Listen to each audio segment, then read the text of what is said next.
Okay, this video is called C.S. Lewis and J.R.R. Tolkien, the Inklings, Academic Heroes. Inklings was a group of writers, Christian writers at Oxford University in the mid-1900s that would meet together every week and talk about books, talk about the books they were writing, talk about literature, their ideas, current events, and whatnot. C.S. Lewis, his full name is Clive Staples Lewis. He lived from 1898 to 1963. And he had fought in World War I, as had J.R.R. Tolkien and a lot of men of those generations. C.S. Lewis in real life went by the name of Jack. He was actually from Ireland. He was born in Belfast, so he was Protestant. His mother died when he was only 9 years old, and then his father sent him to a boarding school, and he hated it. He was a very lonely kid. But sometimes loneliness can be good for a person's intellectual development. Luckily, he liked reading. And his teachers of that age said that he read more than any student they'd ever seen or heard of. That's a common thing, is that persons that later on develop a great intellect go through a phase of prolonged loneliness where they read a tremendous amount. When you start studying like the biographies of genius, you'll see that's a very common thing, that they're sort of socially abandoned in a certain phase and they just read like crazy, or that they had a parent who really encouraged them to read a tremendous amount and talked about books with them, like the mother of John Ruskin, had him read the Bible every day, and the guy became kind of an incredible writer and speaker. Okay, let's see, some quotes from C.S. Lewis. He says that true readers will often read a book more than once if they really like it, and some books actually cause a turning point in their life. Writers feed on reading. Yeah, somebody who really likes reading, it's like a necessity. I can't get into my car without an audiobook. Okay, C.S. Lewis, he wrote most famously the Chronicles of Narnia. And the Chronicle of Narnia, of course, were made into a movie. I like the first one. The second one, I don't even remember it that well, but the first one I thought was quite good. Let's see, he became a professor of English literature at Oxford and of medieval and Renaissance literature at Cambridge. And even though he was the most popular professor in the whole University at Oxford, they wouldn't give him the full professor job, maybe because he was from Ireland. It's not uncommon that the Irish get kind of screwed in England. C.S. Lewis' most famous books are The Chronicle of Narnia and Mere Christianity. He wrote a whole bunch of other ones. Some of them were pretty good. My father used to read his books, and my father kind of got me reading his books when I was young.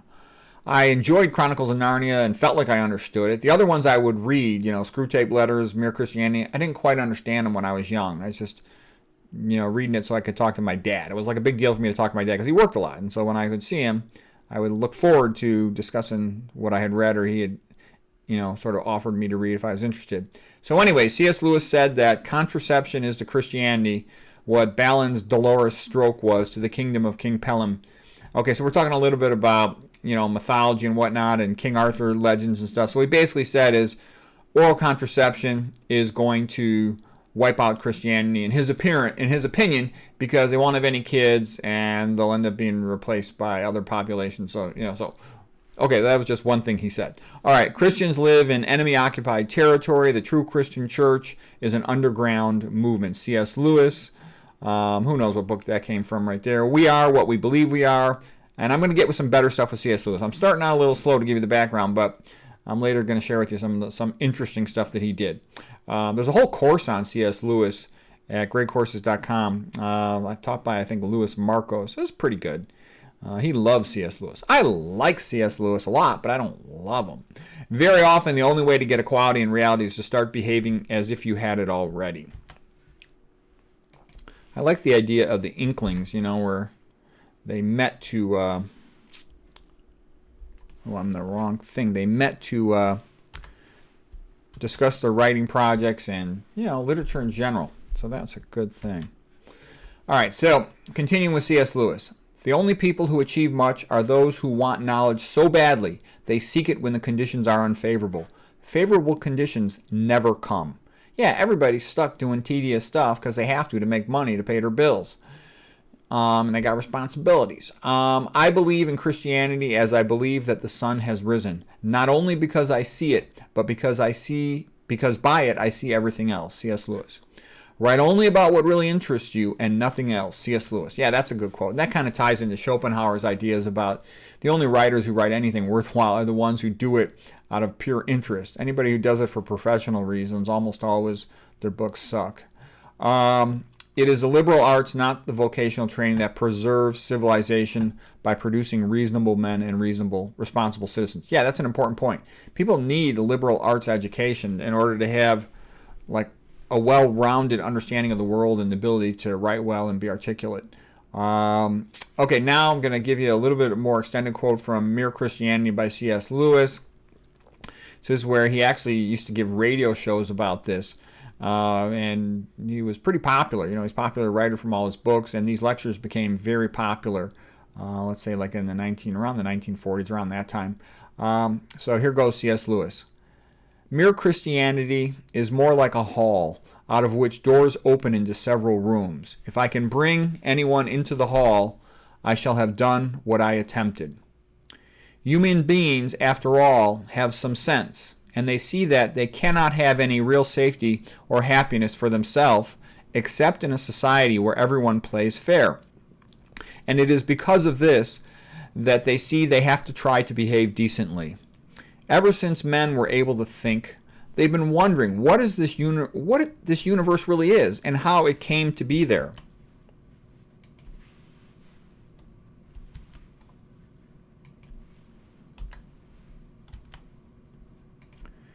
And very roughly, two views have been held. The first is called the materialist view. It's also the atheist view. That's what it really means.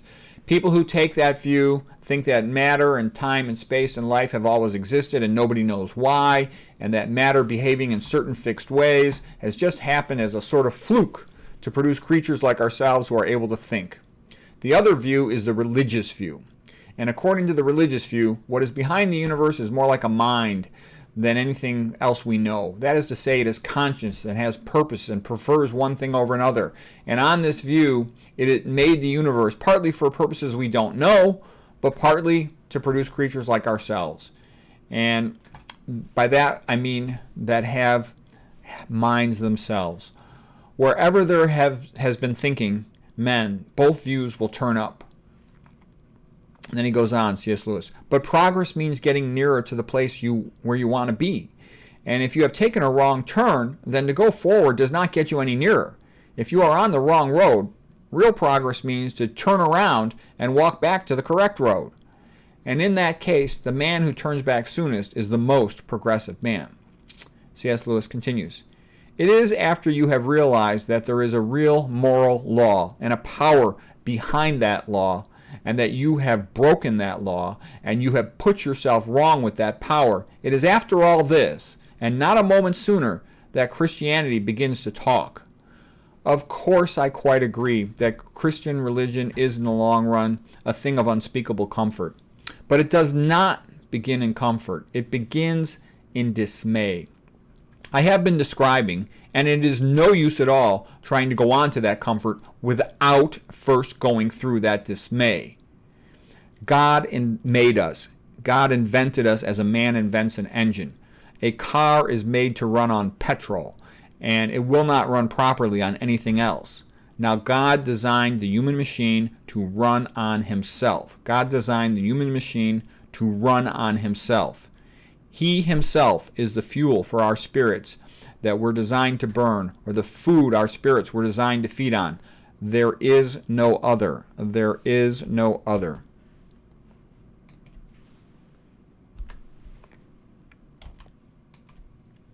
That is why it is just no good asking God to make us happy in our own way without bothering about religion.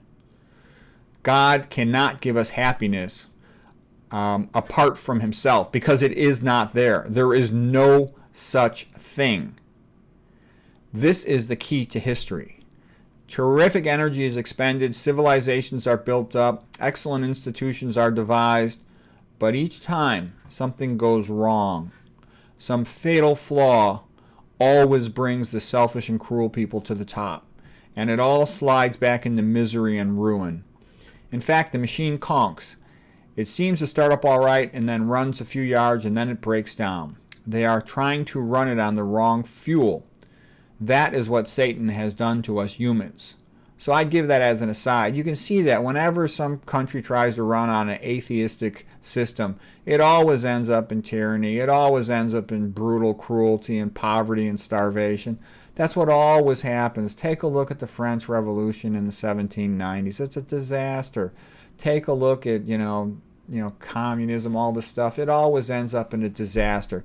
You just can't run humans on atheism. Then it just leads to selfish, brutal behavior, and it's a disaster, okay? So now he continues. He says, C.S. Lewis continues. He says, is Jesus Lord, liar, or a lunatic? I am trying there to prevent anyone from saying the really foolish thing that people often say about him, like, I'm ready to accept Jesus as a great moral teacher, but I don't accept his claim to be God. C.S. Lewis says, that's one thing we must not say. A man who was merely a man and said the sort of things that Jesus said would not be a great moral teacher. He would either be a liar or a lunatic, on the level with a man who says he's a poached egg or the devil himself. You must make your choice. Either this man was and is the Son of God, or else a madman, or something worse. You can shut him up for a fool. You can spit at him and kill him as a demon, or you can fall at his feet and call him Lord and God. But let us not come with any patronizing nonsense about his being a great human teacher. He has not left that open to us. He did not intend to. Now it seems to me obvious that he was neither a lunatic nor a fiend, and consequently, however strange and terrifying or unlikely it may seem, I have to accept the view that he was and is God.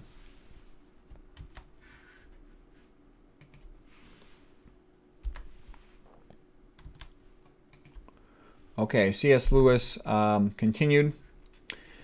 The central Christian belief is that Christ's death has somehow put us right with God and given us a fresh start.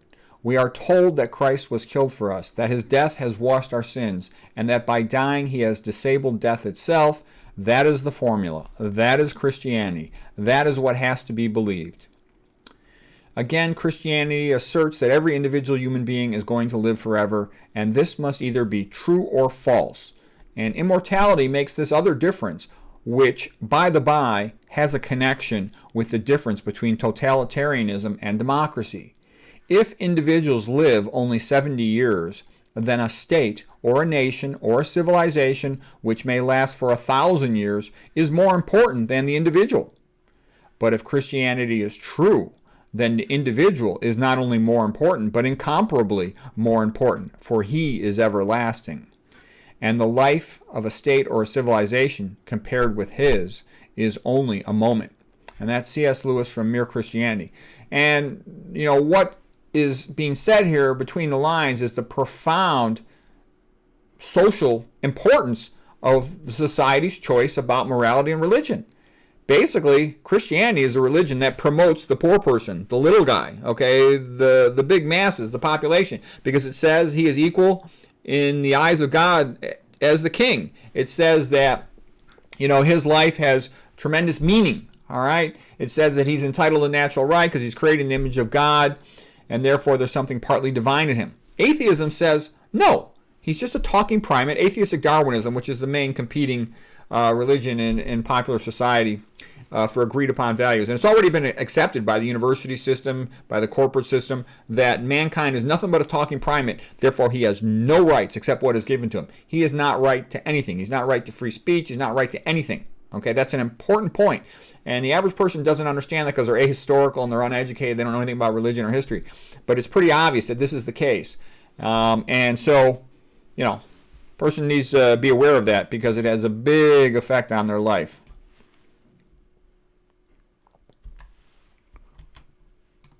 Okay, now we're going to go to J.R. Tolkien. So again, J.R. Tolkien and C.S. Lewis are combined together because they were friends for many, many decades, and they met for decades as part of this group called the Inklings. Inklings like writers. They call it inking. And there were other good writers in that group too. Owen Barfield, Charles Williams, and others who were sort of came and went with that group. But the whole thing was very nice. And what it reminds one of is like, earlier days in English literature. Samuel Taylor Coleridge and William Wordsworth. So before they wrote their lyrical ballads and whatnot, it's kind of a similar context, century earlier. All right, well, anyways, J.R.R. Tolkien lived from 1892 to 1973. He also had a sad story where he was orphaned at a young age, and he was then raised by a guardian under the guardianship of a Catholic priest. He served in World War I. He became a professor at Oxford. And then, like, almost kind of funny about him, he really hadn't read that widely in English literature after Chaucer. So he was very much interested in the old, earliest English literature, the Norse gods and all that stuff. He's a big fan of all these pagan myths and stuff. And here's a quote from Tolkien. He wrote, "Pagan myths are God expressing himself through the mouths of poets." So that's one of the great things about when you talk about stuff from the past. You know, the ancient Greeks, the Norse myths and all that, you can put more symbolism in it. People aren't so offended. It's like you have to be a little careful talking about modern stuff. People can get real offended in a hurry with that. J.R. Tolkien, he originally wrote The Hobbit to entertain his kids. The Shire is sort of like his English neighborhood village. The Inklings were the Oxford Christian writers, the literary movement. We talked about that. Their goal was to present Christianity through Romanticism. Okay, and Romanticism as a literary style is fantastic. You know, look at Victor Hugo in France, all right, and look at Ayn Rand. Ayn Rand will tell you she's a romantic realist. You know, it's sort of like you put the drama into real life, but that romantic emotional component makes it a lot more interesting and entertaining. So let's see. We talked about C.S. Lewis, and here he wrote Lord of the Rings, finished about 1949, published in 1955. So he wrote The Hobbit and The Lord of the Rings. Tolkien really developed this whole new genre, almost invented it. And he still sells millions of books. In just 1 year, he would sell over 4 million books. Today, J.R. Tolkien. That Lord of the Rings is like the most popular book ever written in the 1900s. Now, I would just let you know, I actually preferred the Chronicle of Narnia movie over Lord of the Rings. I enjoyed it. But, you know, okay, a couple more quotes of Tolkien. The Lord of the Rings is, of course, a fundamentally religious and Catholic work. Unconsciously so at first, but consciously in the revision. If you do not believe in a personal God, the question of what is the purpose of life is unaskable and unanswerable. Okay, so yeah, having religion, it answers your metaphysical questions, and those are pretty important to answer. Who am I? What is the purpose of my life? Why am I here? What should I do with my life? Okay, and then here's another line from Lord of the Rings. One ring to rule them all, one ring to find them, one ring to bring them all, and in the darkness to bind them. Okay, so yeah, he had a lot of clever writing. He was actually a great writer. So anyways, what was that all about? Well, you know, the Lord of the Rings is a lot like about communism, because basically, in his own way, George Orwell wrote about communism, first in the allegorical sense with Animal Farm, later in the more direct, overt sense with 1984, and J.R. Tolkien wrote about it in his Lord of the Rings. And so, you know, the sort of the Sauron and the Mordor and all that stuff was, they saw, you know, communism, sort of the patterns coming out of Russia, what came out of Germany and Italy for a while, this totalitarianism, atheistic totalitarianism, being a disaster for the modern world. So here's a multiple choice test question. In the modern world, what is the ring to rule them all? Is it A, cell phones, B, internet and Wi-Fi, C, credit cards, D, GPS, E, centralization? Next one would be electric cars. The next one would be all of the above.